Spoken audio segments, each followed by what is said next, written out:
ఇక తిరుమల ప్రతిష్టతను దిగజార్చేలా వ్యవహరిస్తున్న చంద్రబాబు ఈ జిల్లాలో పుట్టినందుకు సిగ్గుపడాలని మాజీ మంత్రి ఆర్కే రోజా అన్నారు.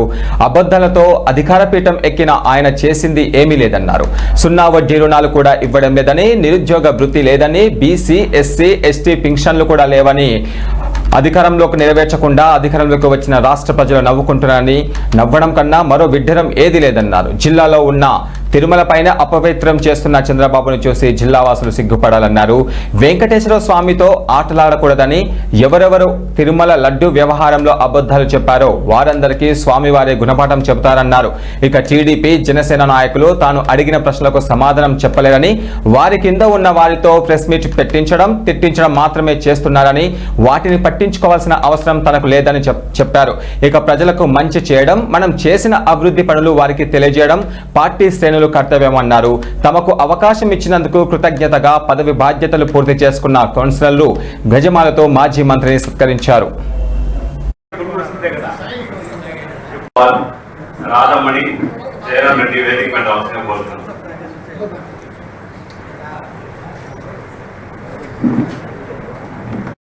ప్రజల చేత శభాషాలు పెంచుకుంటాను. నేనైతే ప్రభుత్వం ఉన్నప్పుడు ఒక ఎమ్మెల్యేగా, మంత్రిగా మీ అందరి సహకారంతో పుత్తూరు మున్సిపాలిటీలో దాదాపుగా 99% అన్ని చేయగలిగానని మనస్ఫూర్తిగా నమ్ముతున్నాను. సంతోషంగా కూడా ఉన్నాను. ఎందుకంటే అంతకుముందు మీ అందరికీ తెలుసు, యోధులు పుత్తూరులో కానీ నగిరిలో కానీ దాదాపుగా 35-40 సంవత్సరాలు రాజకీయాల్లో ఉన్నవాళ్ళు, గెలిచిన వాళ్ళు, ప్రభుత్వంలో ఉన్నవాళ్ళు. సో వాళ్ళు ఎవరు చేయలేనిది మనకున్న తక్కువ సమయంలో 2 సంవత్సరాలు కోవిడ్ లో పోయినా, కోవిడ్ లో కూడా మొదటి కోవిడ్ లో ఇక్కడే ఇంట్లో కూర్చొని మనం ఏ విధంగా పరుగులు తీస్తూ అఫీషియల్స్ కి అండగా నిలబడి వారితో ప్రజలకి సర్వీస్ చేయిస్తూ వారికి కావాల్సిన అన్ని కూడా మనం దగ్గర ఉండి మన సొంత ఖర్చులతో చేయడం జరిగింది. ఎందుకంటే అప్పుడు హోటల్స్ కూడా లేదు. ఆఫీసర్లకి వైరస్ అంటే భయం. మేమే వాళ్ళతో పాటు ఉండి స్ప్రే చేసే దగ్గర నుంచి ఆ పేషెంట్స్ ఉన్న చోటికి వెళ్ళి వారికి ఇవ్వాల్సిన మందుల దగ్గర నుంచి అందరినీ కూడా ఎంకరేజ్ చేస్తూ ధైర్యం చెప్పాము.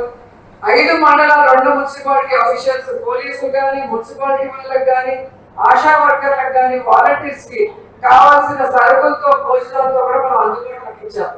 ఎందుకంటే మన నగిరి నియోజకవర్గంలో ఉన్న ప్రజల్ని కాపాడుకోవాల్సిన బాధ్యత ప్రజాప్రతినిధులుగా మనందరి మీద ఉంది అని నమ్మాను. కాబట్టి ఆ రోజు అందరి సహకారంతో నేను సక్సెస్ఫుల్ గా చేయగలిగాను.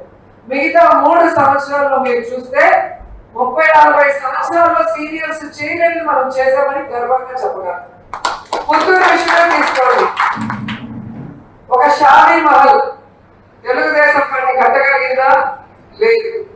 రాష్ట్రంలోనే హైయెస్ట్ అమౌంట్ తీసుకొచ్చి ఈరోజు అద్భుతమైన తాజ్ మహల్ లాంటి ఒక అందమైన ఒక